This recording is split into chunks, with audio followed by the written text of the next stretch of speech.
E o podcast Deu Jazz, na versão São Paulo, hoje recebe uma grande atriz. Só que antes das apresentações, a gente iniciar o bate-papo, o que que acontece? Full Jazz by Slavier Hotéis, com uma atmosfera totalmente inspirada no jazz. Fica numa localização privilegiada na cidade de Curitiba, na Silveira Peixoto 1297, no bairro do Batel, como eu falei para vocês, em Curitiba. Quando vocês entram no hotel, é incrível. Por todas as paredes, vocês podem ver fotos do Dizzy Gillespie, Miles Davis, Chet Baker, Joe Coltrane, Aretha Franklin, Nina Simone. Muita gente que é considerada ícone do jazz. Os shows são de quinta a sábado, sempre com o início ali pelas 19 horas, 19h30, com artistas brasileiros, com artistas internacionais, com samba jazz brasileiro, com a bossa nova. Como eu falei, tudo que envolve o jazz. E as reservas são feitas pelo islavierohotéis.com.br. Então, Full Jazz by Slaviero Hotéis em Curitiba. E o que que acontece? Grace Janucas, obrigado por estar aqui. Obrigada a É uma você pelo honra, minha convite. conterrânea, uma grande atriz, roteirista, diretora, É, tanta coisa que tu colaborou para que hoje em dia a gente possa olhar para trás e ver que as mulheres, as atrizes, têm um espaço muito bacana na dramaturgia brasileira. ah, Obrigado, obrigado obrigada a por você estar aqui e pelo obrigado pela convite. obra. Querido, Obrigado. olha, na verdade, eu acho que agora a gente está vivendo um momento muito bacana, onde está se levantando com muita justiça a história de várias mulheres brasileiras que estavam apagadas pela história, né? É, por exemplo, eu agora estreiei faz 2 anos, mas continuo apresentando um espetáculo sobre Dercy Gonçalves, que Perfeito. é uma mulher de vanguarda, completamente, uma mulher completamente de vanguarda para o seu tempo. Ela seria o quê? Vou colocá-la aí como uma Rita Lee, como uma, sabe, para o seu tempo. Ela foi uma guerreira e uma mulher que mudou a cara da comédia brasileira. E a gente pode ver em cartaz também, agora, pelo Brasil, vários espetáculos sobre mulheres brasileiras Perfeito. que foram fundamentais para o conceito da cultura brasileira, né? Então, por exemplo, a gente tem um musical belíssimo que é o Clara Nunes. Nossa, se passar por aí, vocês não percam, é uma obra de arte do Jorge Farjala, o diretor. É um troço realmente assim para ver de novo, que é extraordinário, porque resgata um monte de coisa da cultura brasileira, da influência afro, né, na cultura brasileira, é extraordinário. A gente tem também esse Lady Tempestade, que está André Beltrão fazendo o espetáculo sobre uma brasileira que foi torturada e tudo mais. Temos o Ainda Estou Aqui, temos nessas história dessas brasileiras fundamentais para a gente estar aqui. E a gente não pode esquecer, né, que a história é sempre privilegiada para ser contada pelos homens, né? É Então eu verdade. fico muito feliz de estar, de certa maneira, sem pretender, mas construindo esse caminho para que as mulheres possam ah, mostrar o seu trabalho e que possam também, que a gente possa resgatar essa história das mulheres brasileiras. É um papel importantíssimo esse que tu faz. E a primeira entrevista que eu vi quando tu fala sobre o espetáculo da Dercy Gonçalves foi com os guris do Embrulha. Isso, Sim. né, fazem 2 anos. Então, a gente já tinha escutado esse podcast, hoje ouviu de novo, só para relembrar. E ele tem pontos bastante importantes que foram pincelados, mas muita gente não sabe que tu teve um encontro com a Dercy, tava a Sim. Ilana, tava Não, a a Irlanda não estava. Denise Fraga. Eu errei. Eu não me lembrava quem estava exatamente, faz muitos Quem anos. é? Qual os bastidores desse momento, desse dia? Então, agora eu sei porque eu achei a matéria. Eu não achava a matéria do jornal e finalmente, eu mexendo no meu acervo, organizando meu acervo, eu achei. Então vamos fazer Estávamos. errata aqui hoje. A errata. Exatamente. Estávamos.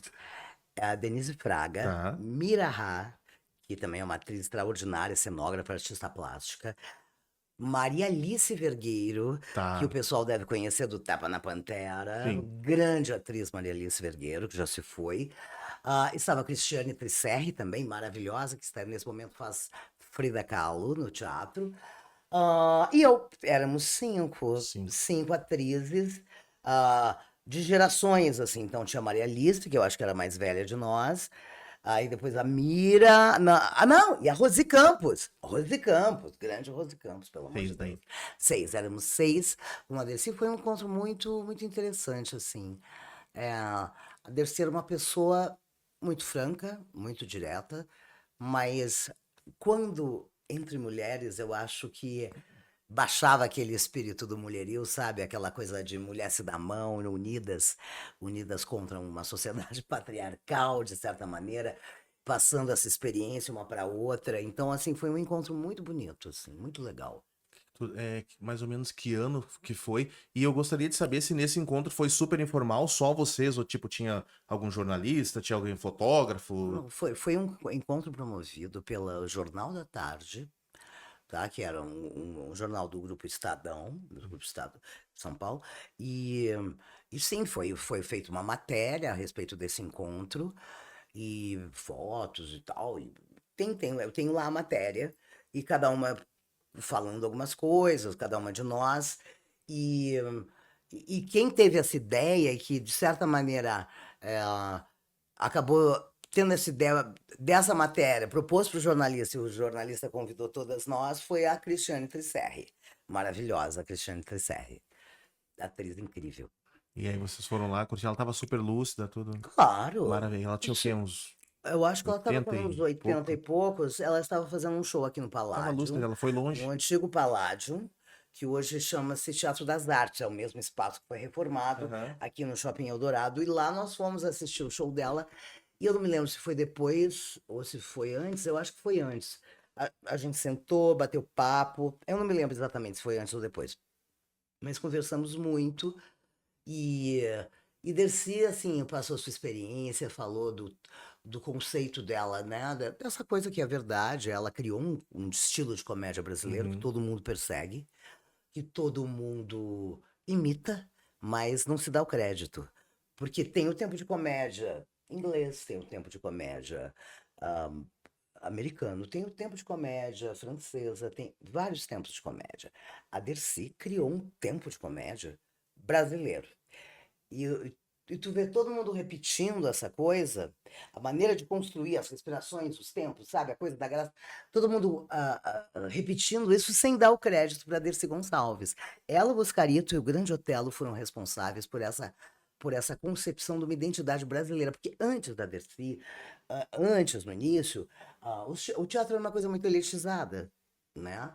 Então tu vê, tu vai andando pelos teatros do Brasil, então o Municipal, o do Dom Pedro, do São São Pedro. Pedro, Uhum. o teatro. Então, assim, era elite que ia ao teatro, e ia só o Teatro de Ópera de Manaus, Teatro de Manaus. Então, aquela coisa toda pomposa e tal. E o que Sim. que vinha?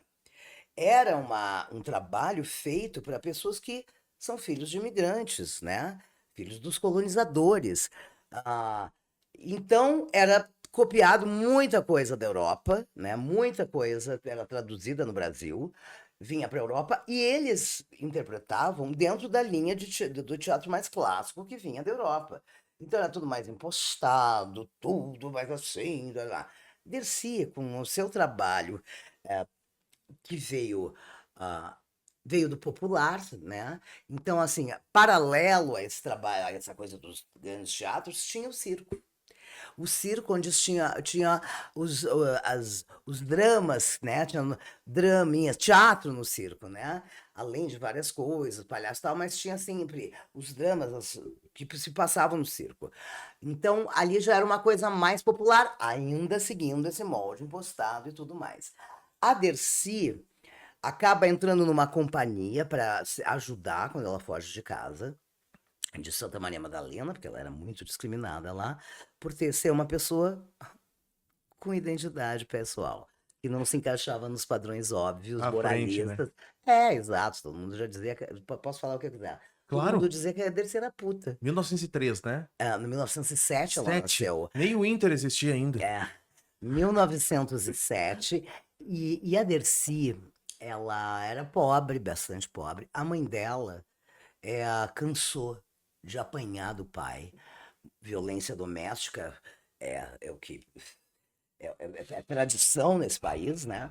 É, então, ela fugiu, a mãe dela fugiu, a Dercy nasceu, a mãe dela fugiu, e, e ela foi criada por uma irmã de 6, 7 anos, Nossa né? senhora. E o pai muito rigoroso, batia nela, batia em todo mundo, era muito rigoroso, muito, muito, um homem, enfim, cruel, grosso, cruel, talvez uma boa pessoa, mas com um comportamento que vem dessa coisa de agressivo e tal. E a Dercy, para ajudar em casa, ela, porque eles eram muito pobres, e a cidade era praticamente uma cidade rural, que até hoje existe, tem lá umas 40 ruas, e o resto são muitas propriedades rurais, é uma graça de cidade, Santa Maria Madalena. E muito bonitinho e tudo, mas não tinha grandes oportunidades. E ela, para ajudar em casa, ela era bilheteira do cinema. O cinema que já abria talvez algumas vezes por semana, não tenho exatamente.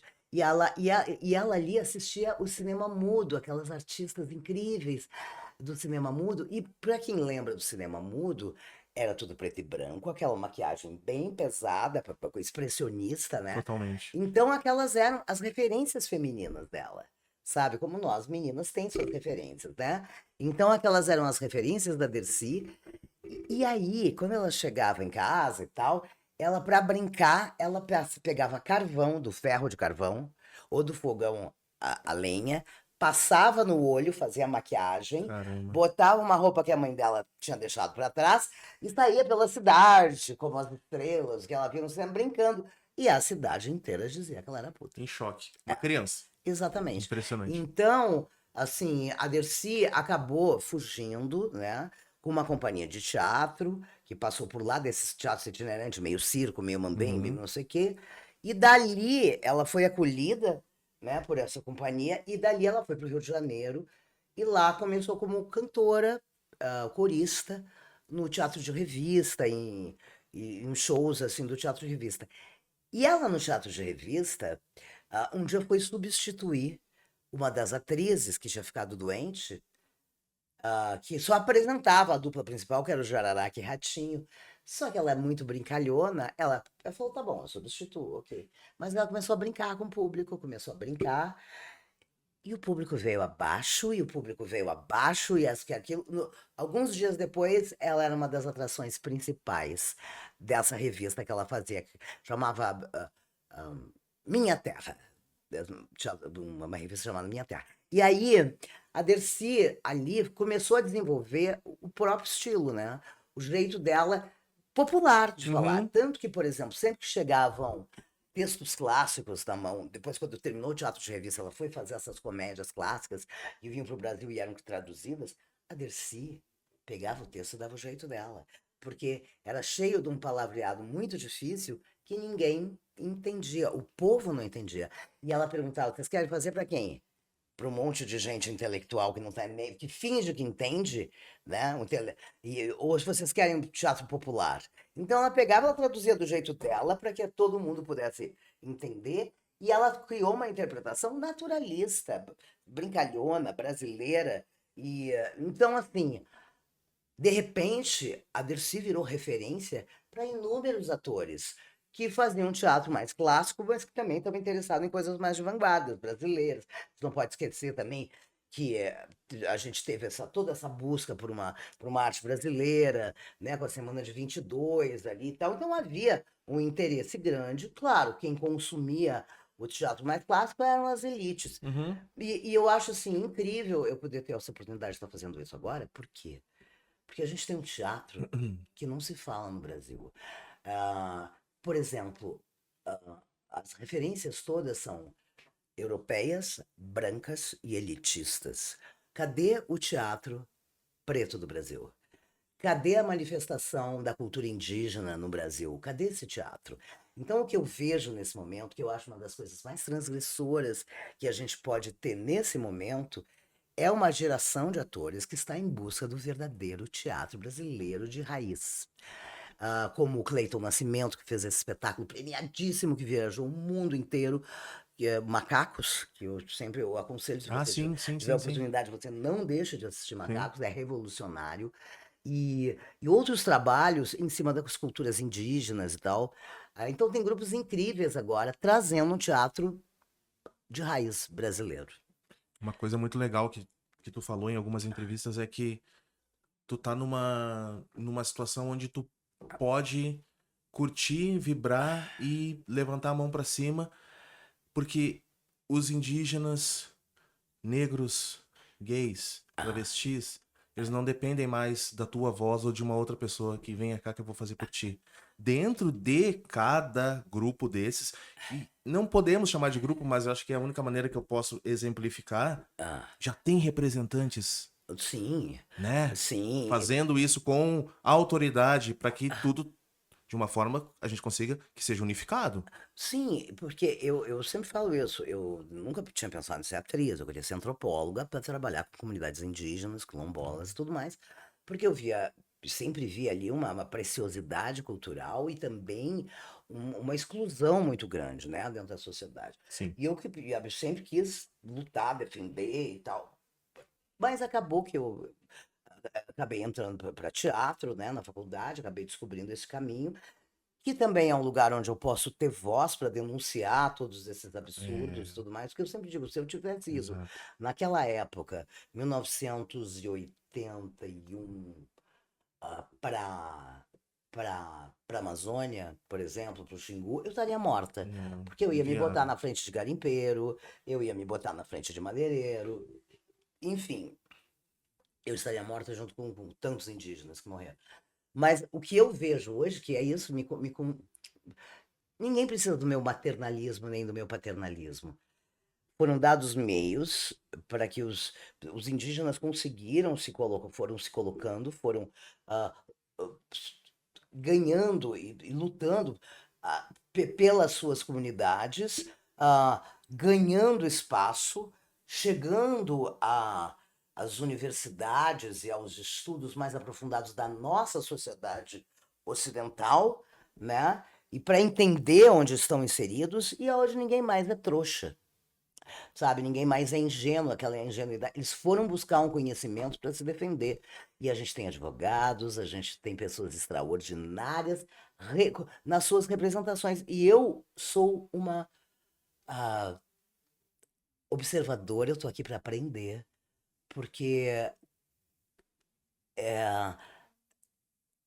por mais que eu tenha empatia e tenha a identificação, é o que diz, não adianta ah, tu ser contra o racismo, tu tem que ser não racista, né?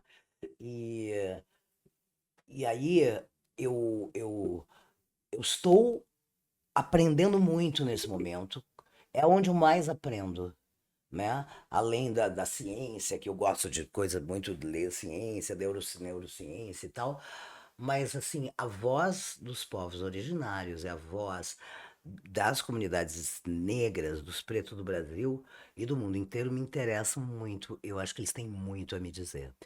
Eu tenho muito que crescer. E isso, sem dúvida, eu acho que é uma das coisas mais revolucionárias que a gente tem nesse momento. O resto, como dizia Cazuza, é um museu de grandes novidades. E olha só, o meu pai, ele nunca foi ao teatro. Olha. A minha mãe tá viva, nunca foi ao teatro. E hoje em dia, quando a gente vai ao teatro, eu não sou o único negrão lá, Ah, sim, né? sim. Quando tu tá no palco, Hum, né? E são palcos, né? Não só o teatro, mas quando esses 15 anos que tu fizeste a Terça Insana, tem palcos que a gente sabia que era inacessível. Um bom paralelo que eu pego é o próprio Rio Grande do Sul. uhum, Para ouvir samba ou samba rock, era só dentro do Bambas da Orgia, dos Imperadores do Samba, do Estado Maior da Restinga. uhum. As coisas foram mudando de 1999 para cá. Ontem, por que que a gente tem que tocar para um público seleto? Por que que vocês têm que se apresentar para um público seleto? Tu quer se apresentar por uma diversidade. O que que tu Sim. enxerga do palco hoje em dia? Pô, uma boa mudança, né? Eu, Tem que melhorar, mas uma boa mudança, né? não, eu vejo uma grande diversidade e uma diversidade enorme de público. Vejo também, por outro lado, é, isso não tem a ver com a diversidade, mas tem a ver ah, com o que as pessoas estão consumindo, uma dificuldade, às vezes, que as pessoas têm de entender certas coisas ah, que não tem a ver com o Instagram delas. Entendeu? Ótimo. Então eu acho, assim, com o que os algoritmos entregam. Então, eu acho que, assim, ao mesmo tempo que a gente tem uma grande diversidade da nossa plateia, ah, e também uma grande diversidade de, de criação artística, eu acho que a gente precisa começar a circular as ideias para que todos nós possamos crescer juntos. Porque se tem uma coisa que tu percebe nas comunidades indígenas, por exemplo, é que o conhecimento não é uma moeda de venda. O conhecimento tem que ser comum àquela comunidade inteira. Todos precisam dividir e ter o mesmo conhecimento para crescerem como grupo. Sabe? Porque se eu sei uma coisa que tu não sabe, então te vendo isso e tu não sabe, então tu fica doente, eu não vou te dar o. Então, assim, se tu quer crescer como grupo, esse conhecimento precisa se expandir. E eu acho que é isso. As plateias precisam estar diversas. Dentro, os espetáculos têm que falar dos mais diversos temas para que a gente possa, como sociedade brasileira, amadurecer, ganhar conhecimento, e assim, isso em termos de educação, em termos de tudo. É preciso que a gente cresça juntos para deixarmos de ser vítimas, reféns, sabe? Então, assim, eu vejo a coisa crescendo, mas eu ainda acho que tem, temos muito a ser feito, né? Temos muito a ser feito. E eu tenho me interessado muito, por exemplo, aqui em São Paulo, a gente tem grupos muito interessantes de teatro, teatro alternativo, que essas coisas me interessam demais, sabe? Eu vejo coisas muito legais, questionamentos interessantes. Eu agora fui ver um espetáculo da Mundana Companhia que chama Necrosapiens, que é uma discussão incrível, impressionante, sobre esses grupos, os pequenos grupos e a maneira como eu quero ser denominado, como é que é a defesa disso, a defesa daquilo, é muito interessante. Então, assim, eu acho que a arte ainda é, e o palco ainda é um reduto, um dos últimos redutos de discussão política social, não estou falando É, política verdade. partidária, mas eu acho bacana, as plateias estão mais diversas, de Sim. fato. Agora, por quê? Porque está todo mundo numa luta para conquistar o seu espaço, né? E então eu vejo, por exemplo, eh,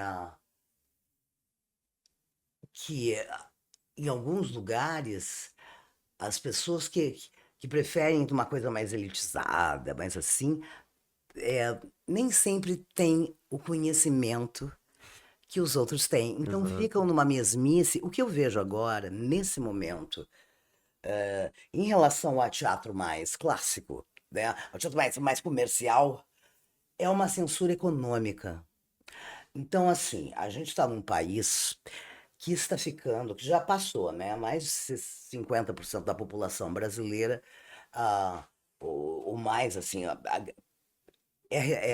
está indo para uma coisa mais evangélica, né? A gente vê que tem uma coisa, claro, o que não tem nada de errado com isso, né? As pessoas creem no que quiserem, mas há um pisar em ovos, porque tudo pode ser ofensivo, tudo pode ser não sei o quê, ainda, eu posso ser cancelado na rede social, aí não sei o quê, não sei o quê. Então, o que eu vejo é às vezes, uma inaptidão das pessoas do marketing de certas empresas de entender quando chega um projeto para dar apoio para um espetáculo, que seja um projeto de amplitude de conhecimento, de amplitude de olhar e tudo mais, que possa oferecer para o público discussões que são relevantes para o nosso amadurecimento como sociedade. As pessoas têm medo. Perfeito. Então elas preferem, sei lá, patrocinar a Noviça Rebelde, que todo mundo já viu, Já viu, está que batido. tá batido, mas que não foi censurado, não sei o quê, do que, por exemplo, Dercy Gonçalves, que ainda para muita gente que tem que vive do estereótipo, né, que não vê, que vê só o que está na prateleira e não vê o que está atrás, ainda para muita gente a velha louca que só falava palavrão. E é justamente isso que o nosso espetáculo prova que não, entendeu? Então, assim, o que eu vejo é que há uma censura econômica para muitas coisas que sejam que ofereçam raciocínio, pensamento, emoções mais aprofundadas para o público. É. Eu vejo isso. Por isso que eu gosto tanto. das coisas alternativas. É por isso que também a gente não vai sair do palco. Tem patrocínio, não tem, a gente vai estar lá, Vai. porque sempre vai ter alguém que está interessado em ouvir as revoluções que a gente pode fazer no palco. É uma grande pena que a gente não pegou o espetáculo da Dercy em Curitiba. Ah, Vai voltar só antes de eu então, perguntar. Diz que sim. eu digo que sim, estamos já em tratativas, mas não esse ano. Esse ano vai ser muito difícil, porque agora eu começo a gravar Etamundo Melhor, Tá. e fico gravando até fevereiro. Uhum. Então, assim, o que eu podia ter de data livre já, talvez para o ano que vem, Tu também né? super, super busy, ocupada, isso é muito bom. Bastante coisa eu Ótimo, né? faço, Ah, eu bastante teria coisa. milhões de perguntas para te fazer, mas ainda sobre, não é mais ou menos sobre esse tema, mas nem tanto, dos teus roteiros Hum, e dos teus sketches, uhum. como que a gente pode traçar um paralelo com a música quando a gente faz uma música e a gente não sabe onde vai chegar e ela tem um alcance arrebatador, mas desses teus roteiros e sketches, tu poderia citar algum que tu nem quis ser tão forte, ou não vamos dizer polêmica, ou atingiu num lugar e daqui a pouco atingiu mais do que tu esperava? Tu pode lembrar de algum? Vários. Acho que Por exemplo, um. a maioria das coisas que eu faço, eu nunca faço para chocar. Eu faço as coisas que eu crio. Eu não crio para fazer sucesso, eu crio porque eu preciso falar sobre aquilo.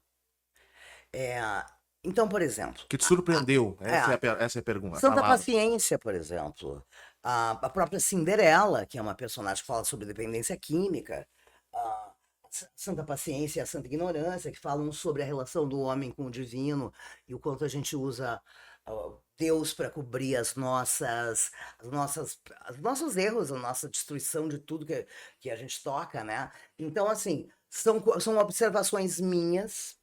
ah, eu vou te contar um negócio. Eu ando pelo mundo observando o mundo. E aí tem coisas que me irritam, tem coisas que me.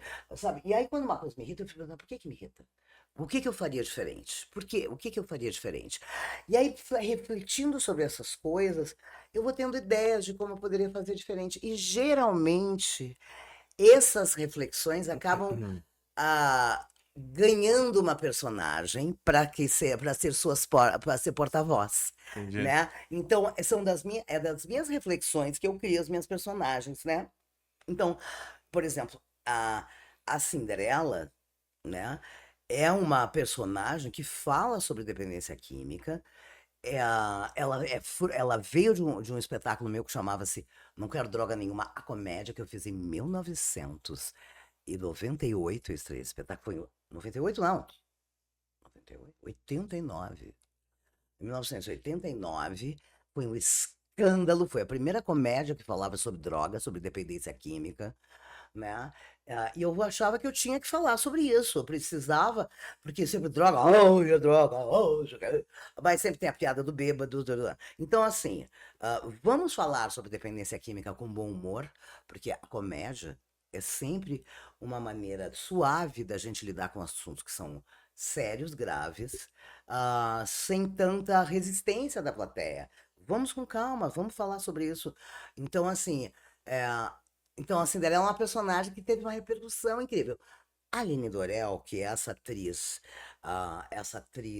decadente, que toma antidepressivo, né, que é o Lexotan, ela é uma personagem que retrata os altos e baixos da nossa carreira, porque o artista, e hoje todo mundo que é autônomo também passa por isso, É, tá? Tá empregado, tá desempregado, tem trabalho, não tem trabalho, tem trabalho, não tem trabalho. E dizem, né, como dizia Gonzaguinha, sem o seu trabalho, um homem não tem honra, é. né? O homem Então, se a também nossa chora. honra é o nosso estar trabalhando, então, assim, a gente tem honra, não tem, a gente tá deprimido. Então, a nossa profissão artística, e hoje a de muitos autônomos, é bipolar. Então, eu criei essa personagem que toma tanto remédio para tentar se manter aqui, que ela já não sabe o que é realidade, o que não é. Então, é a Aline Dorel, atriz decadente, que acha que filmou com Spielberg, que teve na crucificação, que teve aqui, teve ali. E essa personagem é muito. Fez um sucesso absurdo. Tanto, agora, essa semana passada, criaram um meme. Um meme de um desfile de Paris, que tem uma atriz que eu gosto muito, desfilando assim, com um jeito meio chapada, e botaram a voz da minha personagem, né? Ah, usaram, mas e os Sim. teus direitos autorais ali? Ai, o que? Direitos autorais. A É, gente ajudou o YouTube a crescer. Eles nunca né? nos pagaram É absolutamente verdade. nada. É verdade. Deixa pra lá. É uma luta nossa por direitos autorais, Sim. né? Que a gente está numa briga com todos os streamings e tudo mais. Estamos lutando, né? Porque, por exemplo, havia contratos de uma dessas grandes aí, que a gente cedia os nossos direitos de imagem por 50 anos. Caramba. Então, assim, é leonino. Leonino, não, coitado do leão. É, o leão sobrevive, né? A mata é para sobreviver. Esses matam para ficar mais ricos.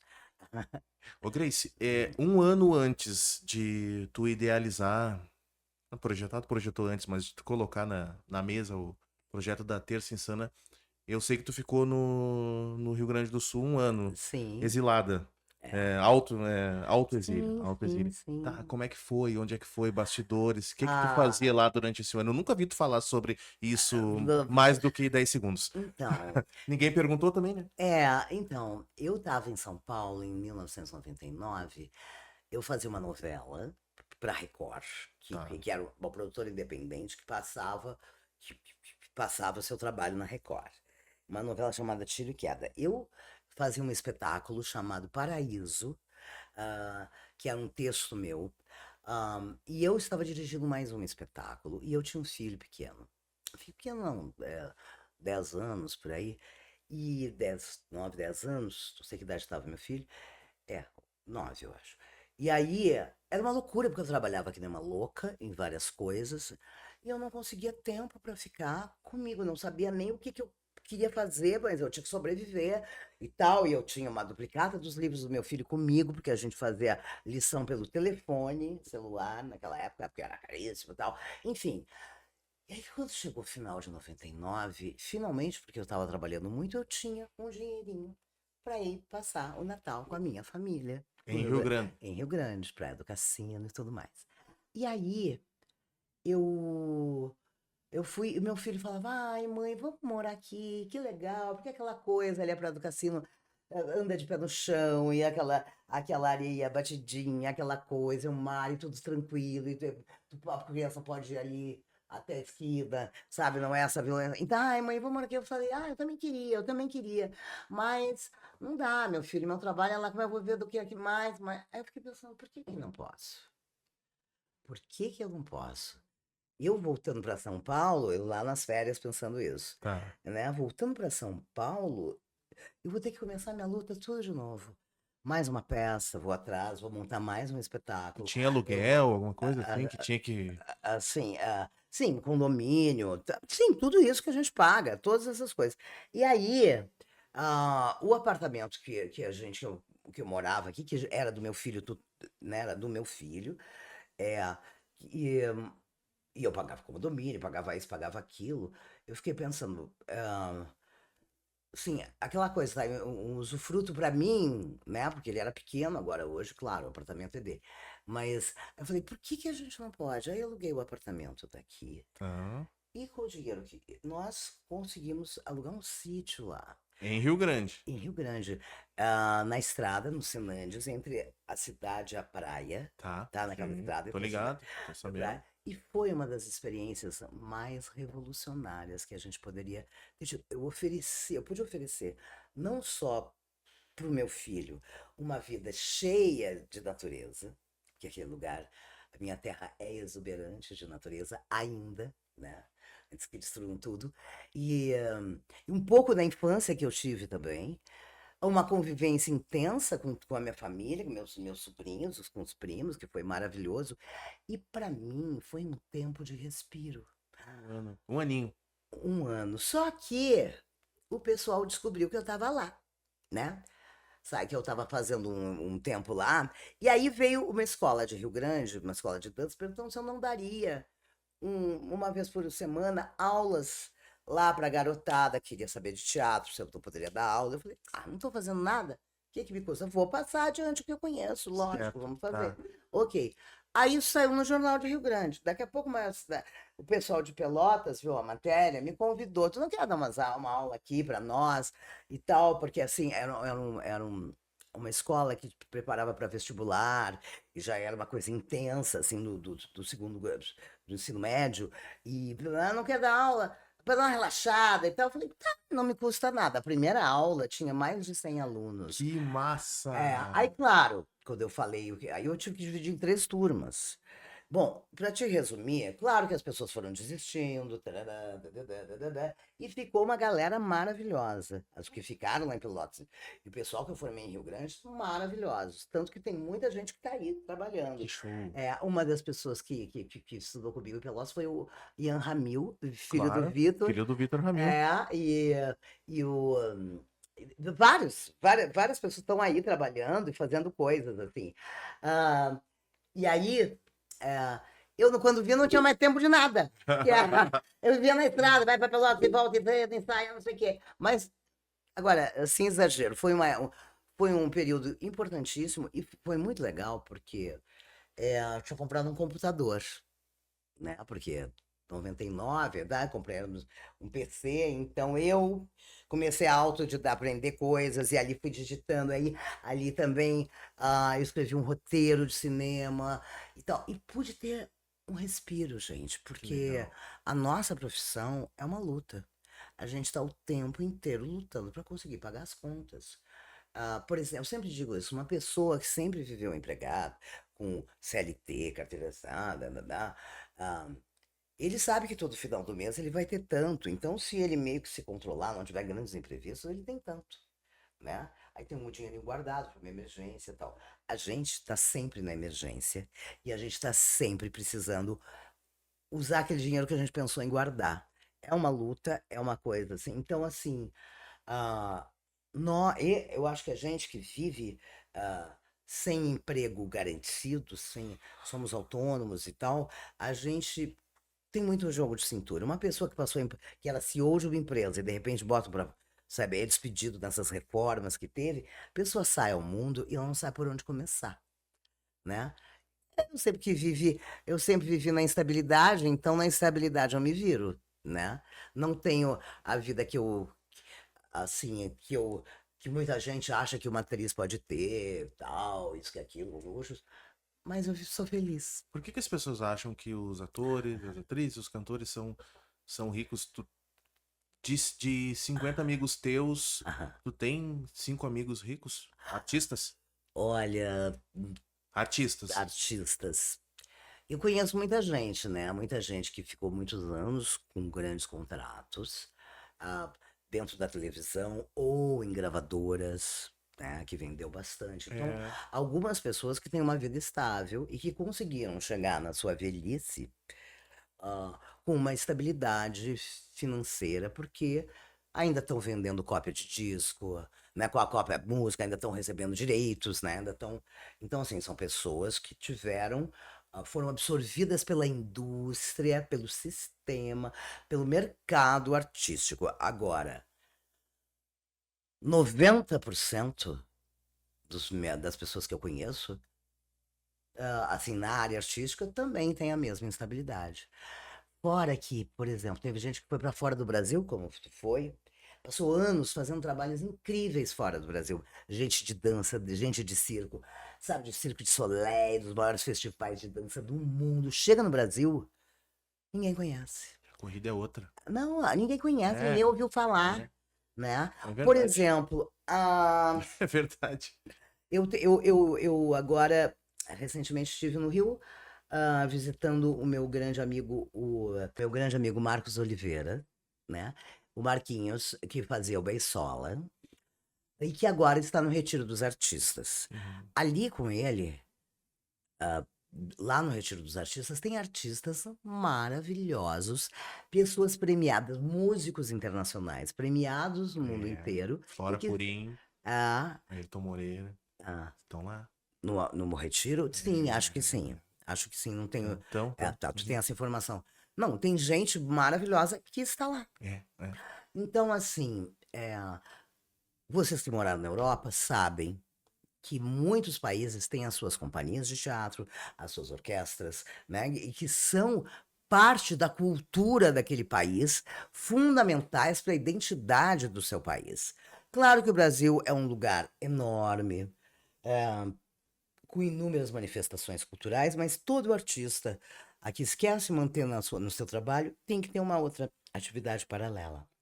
Então, a minha vida inteira eu passei procurando o que eu vou fazer, o que eu vou montar, o que eu vou, sabe, não quero mais ser atriz, não aguento mais essa instabilidade. O que eu vou fazer? Vou abrir um bar. O que eu vou fazer? Eu vou abrir uma fábrica de brinquedos educativos. O que eu vou fazer? Eu vou fazer. Então, o tempo inteiro da minha vida foi tentando investir em alguma coisa que me desse algum tipo de estabilidade. Mas sempre vinha um convite, essas coisas, claro, apareciam quando eu via que eu ia ficar sem grana, né? Aí, quando eu tava assim, dizia, quero ser atriz, Deus me livre. Aí vinha um convite irrecusável. Então, a vida não me deixou deixar de ser atriz. É que nem, mas é como o Leonardo Franco diz, né? De tanto que tu atua, de tantas coisas que tu faz, tantos contatos, não tem como ficar muito tempo parado, né? É um network, né, um que tu tem. né? Bom, e tu tem um network, ele é extenso, né? Eu tenho uma curiosidade, tu conheceu o Belchior? Não. E vocês moraram na mesma cidade aqui, né? Ele morou aqui em São Paulo. Aqui Antes em do. São Paulo. Ele morava aqui em São Paulo, Não, né? não conheci o Belchior, sou apaixonada pela obra do Belchior, acho um cara extraordinário. Tenho amigos que são amigos, foram amigos do Belchior, como o Falcão, que era grande amigo do Belchior, e que conta coisas bacanas dele. Ele é um artista extraordinário, Ele é né? extraordinário. É. A Grace, tem alguns trabalhos que tu fizeste na televisão, séries, e, bom, pelo que eu contei aqui, mais ou menos, né? Mais ou menos 35 trabalhos entre novelas, séries, 28 peças. E Muita mais, coisa, né? mais, Mais. mais. Não, Eu tenho. fora de como mais como direção ainda, né? Aham. Mas, por exemplo, eu tenho 81.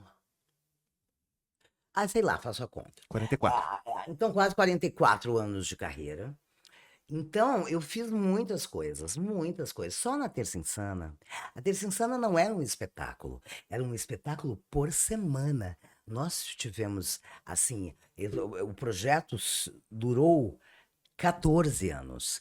Então, a gente apresentava um espetáculo novo por semana, façam as contas. É uma Aí a correria, gente né? viajava no fim de semana com um show, um show, aí com personagens fixas, dos grandes momentos, mas toda semana em Aham. São Paulo, a gente criava um show novo, com tema novo, com personagem novo, com trilha nova. E quando tu falou mais cedo, um pouco mais, antes um pouquinho sobre música, tu sabe que muitas das minhas inspirações e, digamos assim, a minha educação vem da música, É, né? né? Eu ouço música de todas as eras, de As todos os trilhas que tu tempos. colocava, né? É, Pô, sim, sim, alto nível, né? eu sempre tentei resgatar coisas bacanas, brasileiras, assim. Eu gosto. Música para mim é muito importante, muito importante. Que maravilha. E aí, assim, ó, sobre esses tantos trabalhos que tu fez, eu separei alguns aqui pra te perguntar e tu me falar um pouco das tuas impressões naquela época e como foram fazer esses trabalhos. Hum, Trabalhos que talvez as pessoas não conheçam, mas a gente tem curiosidade de saber o teu lado em relação a isso, tá? uhum. Não é Castelo Rá-Tim-Bum, todo mundo sabe. Não, Eu Rá-Tim-Bum, assisti. Castelo eu Todo fiz mundo sabe. Castelo eu fiz um episódio. É, O Rá-Tim-Bum eu é. fiz a série toda. Fez a série toda. É. Tá, vamos lá. Chapadão do Bugre. Chapadão do Bugre. Bandeirantes, 88, Walter É, Avancini. sim, foi uma adaptação do romance Chapadão do Bugre. Nós gravamos em São João del Rei, Tiradentes, pela Bandeirantes. Eu me lembro que eram tinha 5 mulheres no elenco, porque é uma coisa de jagunços e tal. Então, quem eram as mulheres? Era a Eliana Kwasinski, a Yara Janra, minha grande amiga até hoje. Eliana se foi. Sandrinha Nemberg, Sandra Nemberg. o trabalho dela como atriz. E tinha mais uma menina que agora, nesse momento, não tá me fugindo, desculpa, mas me pegou de surpresa, poderia ter dado para pesquisar. E foi um trabalho com Walter Avancini, todo mundo, ai, o Avancini, vamos lá com o Avancini. Realmente, o Avancini criou coisas muito legais na TV, mas o Avancini era um diretor, claro, à moda antiga, porque isso é uma coisa antiga, que ele era muito. O clima nas gravações era muito tenso, sabe? Pelo menos para mim, que estava começando ali, é, ah, a gente não podia sentar em uma cadeira do cenário. Não encosta no cenário que o Avancini vem aí. Não te encosta, não sei o quê. Não pode, não sei o quê. Não sei o quê. Então, um dia, ele estava falando lá, dirigindo, e eu estava na minha marca, ouvindo. Eu estava assim, ó, meio assim, era quase 1h da manhã, a gente estava gravando, porque como a gente gravou em São João del Rei, era época de algum santo, e aí passava a procissão, cada igreja que passava, tocava o sino. Aí, ok, para a gravação! Sai. Aí segue, ok? Sai, ok, vamos gravar. Aí tá lá mais um pedaço de cena, gravou 2 cenas, passou noutra igreja a procissão. Então era um inferno para gravar. Então a gente gravava de madrugada, que aí a procissão não passava, as pessoas já estavam dormindo, não tinha procissão. O pessoal preferia dormir e acompanhar a procissão de dia. Bom, aí era tarde da noite, eu tava assim, aí o Avancini olhou pra minha cara, tava lá dando as instruções, eu prestando atenção, mas tava assim, meio que, sabe, descansando numa perna, assim. Qual é o problema? O que está acontecendo? Eu falei, não está interessante o que eu estou falando? Eu falei, não. Não, eu estou te ouvindo, lógico, eu estou prestando atenção em tudo que está falando, porque, inclusive, é a minha primeira gravação, estou prestando atenção. Então, que era essa? Eu falei, eu estou cansada.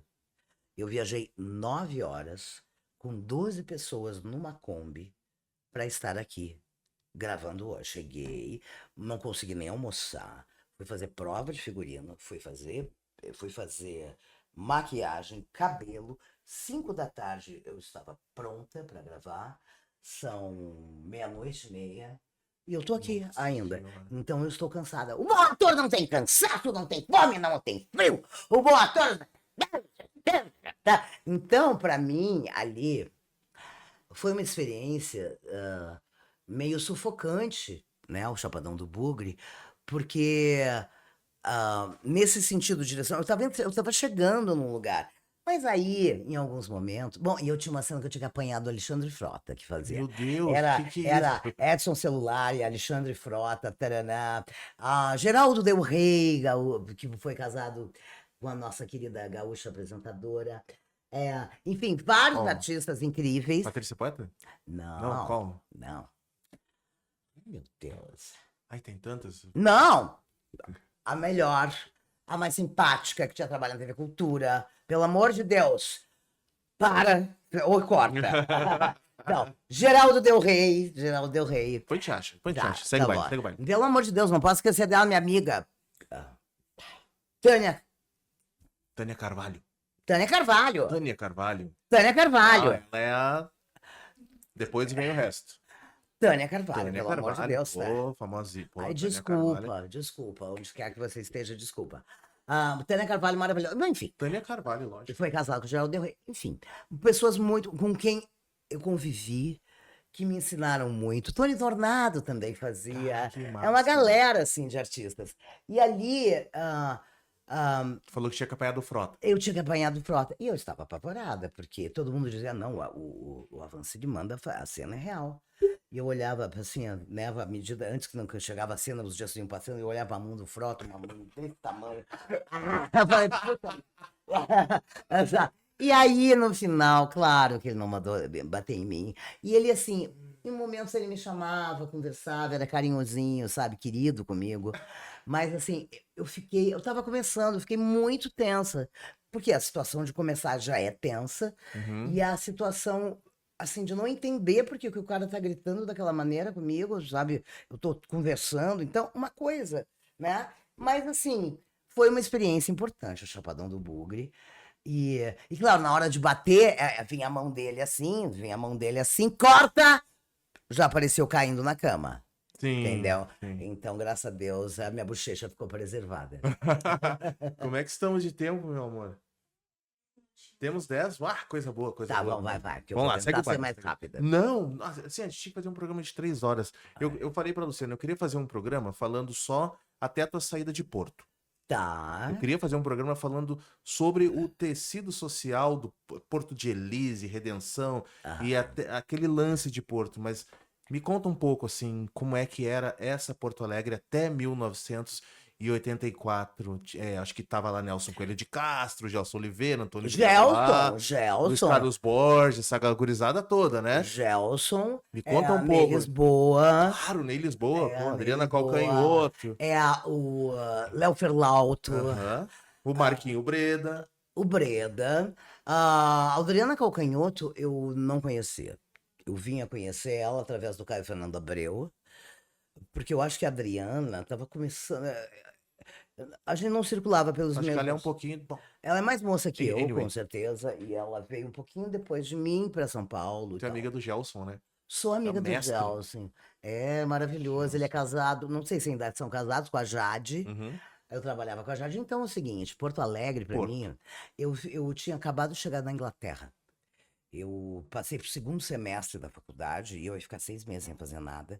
Então acabei de receber um convite do meu irmão que estava lá para fazer aperfeiçoar meu inglês na Inglaterra e tal. Eu fui. Fui, trabalhava de babá e fazia meu curso de inglês e tal. Então aí eu voltei para Porto Alegre, já para a universidade, para a faculdade de teatro, e Porto Alegre era uma efervescência. Ah, anos 80 ali, aquela coisa da luta pelas diretas, as assembleias, todos nós unidos, aquela coisa. E eu entrei no Instituto de Artes, né, que reunia ali pessoal de música, de artes plásticas, de teatro. Ah, então, era uma troca intensa de conhecimento, porque nessa época estávamos ainda na ditadura, né? Estávamos numa ditadura, e sempre que se tinha um conhecimento, a gente queria trocar com os amigos, Sim. né? Porque eram coisas muito importantes ali, né? Então, me lembro dos cinemas alternativos, daqueles filmes que vinham de fora, que diziam, olha, esse filme é muito legal, é um filme francês, é isso, aquilo. Coisas que por um tempo ficaram proibidas e que a gente de repente conseguia assistir alguma coisa. Que não tinha nada demais, pelo amor de E Deus. tinha muitos cinemas na cidade, né? Na época, né? Muitos Muitos, né? cinemas, e muitas mostras. Ah, Mostra de sim. cinema alemão, mostra de cinema francês, mostra de cinema inglês. E era muito legal. Que Fora show. isso, tinha uns shows lá Salão de Atos. no Salão de Atos da URGS, que era 6 da tarde. Tinha um programa que chamava Projeto 6:30. Então, ali era de graça para a universidade, para todo mundo. E então tinha, se apresentava, né? Os Coelho de Castro, Léo Ferlado, Ney Lisboa, ahn, ah, tinha o Gelson O também fez Gelson. show lá, vários. E também é, a gente, a gente também tinha uns shows assim meio abertos ali no auditório Araújo Claro, Viana. Araújo Viana, Araújo Redenção, né? Viana, Isso. exato. E tinha as bandas, né, também. Ah, Nenhum de Ah, Nós, não, Engenheiro. peraí, um Antes, pouquinho. né? As outras. Tinha o Replicantes. Ah, TNT, Cascavelites, É, Replicantes, essa mas eles gurizada estão toda, depois né? de mim. Mas Replicantes, o Miranda também, o Carlos Eduardo Miranda, que tinha as bandas dele. Então, assim, aquela coisa do underground ali, que era o Ocidente, todos os shows do Ocidente. Eu sempre fui do rock and roll, né? Sim. Eu sempre fui do rock and roll. E, então, era muito legal, era uma coisa muito, muito ativa, muito, muito rica, né? E também muitas manifestações artísticas, artistas plásticos muito bons. E aí eu me lembro que Porto Alegre, para mim, foi uma experiência de enriquecimento cultural mesmo, né? Dessa troca muito importante, ah, de linguagens, de tendências, de notícias de vanguarda que Uhum. chegavam. Eu me lembro que eu me encantei num grupo de teatro lá, que chamava-se o Balaio de Gatos. Ah, eu já ouvi falar O desse Balaio grupo, de lógico. Gatos eu vi numa apresentação e fiquei encantada. Eu fazia Uhum. aquela faculdade tudo mais careta, tudo que vinha da Europa, é Brecht, é Shakespeare. Não tenho nada contra ninguém, mas eu Tá bom. Eu queria coisas outras, né? Então não queria o clássico, eu queria modernidade. E quando eu vi o Balé de Gatos, fiquei louca. E aí, o Balé de Gatos tinha sido constituído a partir de um curso com o Asdrubal trouxe o trombone, que é o grupo da Regina Casé, a Luciana Guimarães, toda aquela galera extraordinária. Então, assim, eles foram pelo Brasil apresentando e dando cursos, e aí alguns shows, alguns grupos foram se formando.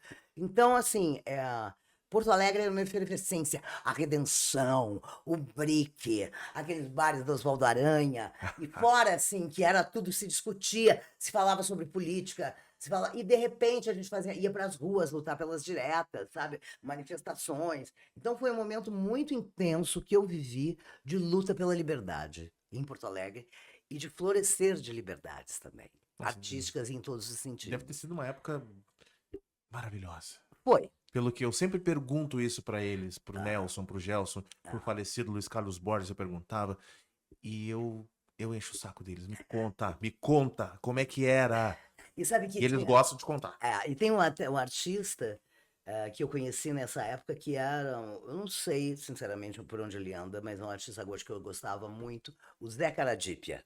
Tá lá? Tá lá o Zé? Claro, ele Ah, compôs. Me faz pequena, Asa Morena. me É, alivia. exatamente, ele tá lá. Ele esteve em Berlim, a gente encontrou ele há uns anos atrás. Tá lá ele. Querido, Te dou o contato dele, eu tenho o WhatsApp meu dele. amigo, muitos anos, Baita muitos anos. compositor. Nossa, uma galera É, maravilhosa. Rio Grande do Sul, Zé Asa desculpa. Morena. Desculpa, gente, mas o Rio Grande do Sul é demais, tá? Tu toma um mate? Como é que é o Eu negócio? tomo quando eu consigo ficar parada num Tem. lugar, né? Porque ficar andando por essa cidade com uma garrafa térmica e uma bomba É muito por cidade. Galdério Não, daí. gente, pá, cara, aí Ah, não dá. aí, meu. Pá, aí não dá. Isso é legal quando você vai numa praia, sabe? Tu te senta numa rede embaixo de um troço aí, porque assim, andando pra São Paulo, pega ônibus, pega metrô, e pega a garrafa térmica e a bomba e a erva, não dá. Pá, Ô, cuia. meu, não viaja, meu. Tá viajando, tá Mas viajando. eu adoro chimarrão. Adoro. Quando tu tá no fim, né? Puxa. Tu vai editar, vai cortar umas coisas. Quando tu tá lá, qual é a tua programação, assim? Eu penso assim, quando a gente ficamos 5 anos sem vir pro Brasil, quando a gente voltou, assim, eu enxergava, assim, achava tudo bonito, sabe? Tudo legal, Porto Alegre é maravilhoso, Guaíba, a Zero Hora, eu quero ler essa Zero Hora inteira, Ah, quero ler esse Correio do Povo todo, de trás pra frente. sim. Quando eu quero começar atrás, isso, quero comprar uns livros velhos por R$ 2 lá na Andradas. Eu vou te falar uma coisa, quando eu vou, por exemplo, para Porto Alegre, ah, um lugar que eu sempre tenho que ir, que eu acho que é a cara de Porto Alegre, e que tem e hoje tá tão diverso, que é o Brick da Redenção. Eu tenho que ir no Brick, tenho que bater meu coco lá.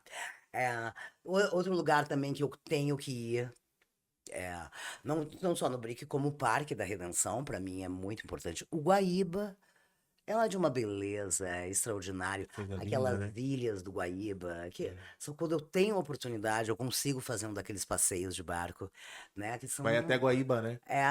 Tu vai por Depois meio volta. das ilhas. É uma Tanto faz, pode ir coisa. até Pintada, É Babi. maravilhoso, aquilo ali é Aham. extraordinário. A gente tem agora também museus incríveis. Tem o Tem, Museu do né? Iberê Camargo, para quem eu Aham. posei, tive a honra de posar para o Iberê. E assim, várias coisas. Então, por exemplo, adoro o Teatro Municipal e o Teatro São Pedro. E agora, tem coisas que eu tenho que fazer, que é ir numa galeteria. Uma boa galeteria italiana, tomar uma boa sopa de capelete. Eu tenho que comer um bom churrasco.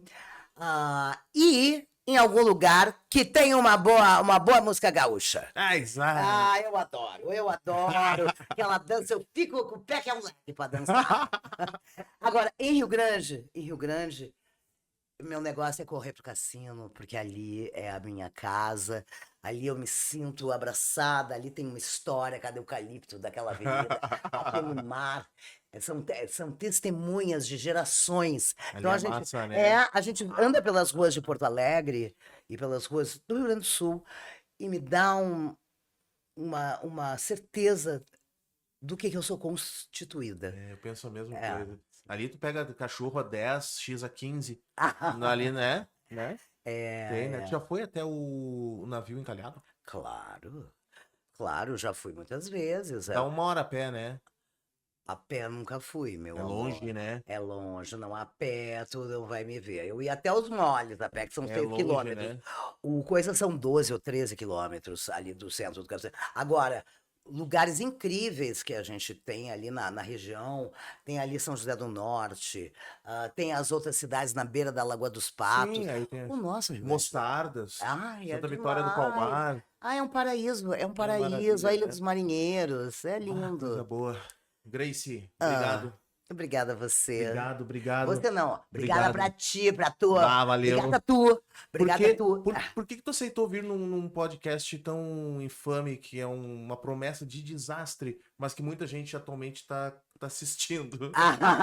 Ah, por quê? Porque eu fui indicada pelo meu amigo gaúcho, meu ex-namorado, Marcos Breda. Colorado também. Eu sei lá se ele é colorado. Ele é Futebol. colorado. Não, futebol eu não gosto. Ele é colorado. Eu Ele gosto de outras Tu é coisas, São mas Paulo, né? De Rio Grande. eu não sou nada. Nada. Não gosto de futebol.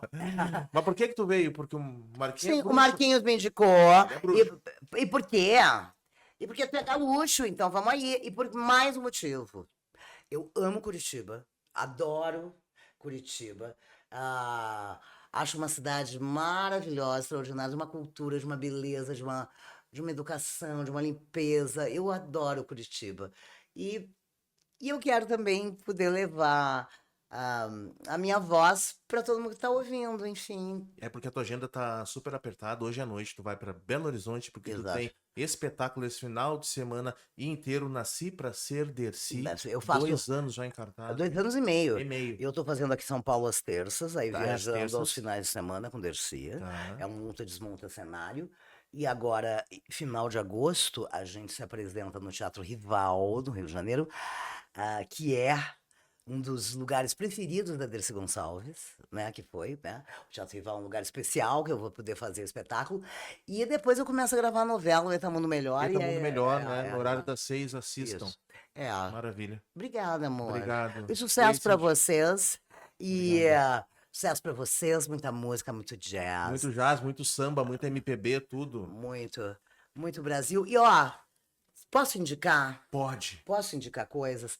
A gente tem podcasts maravilhosos acontecendo. Tem o teu, tem coisa que às vezes, ai, porque eu fulano, as pessoas falam sempre as mesmas coisas. Agora tem um podcast maravilhoso, aproveitando assim o gancho, né, da coisa do que a gente falou tanto da comunidade negra no Brasil, né, dos pretos brasileiros.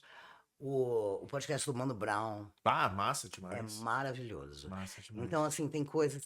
Vamos aprender coisas que a gente não sabe.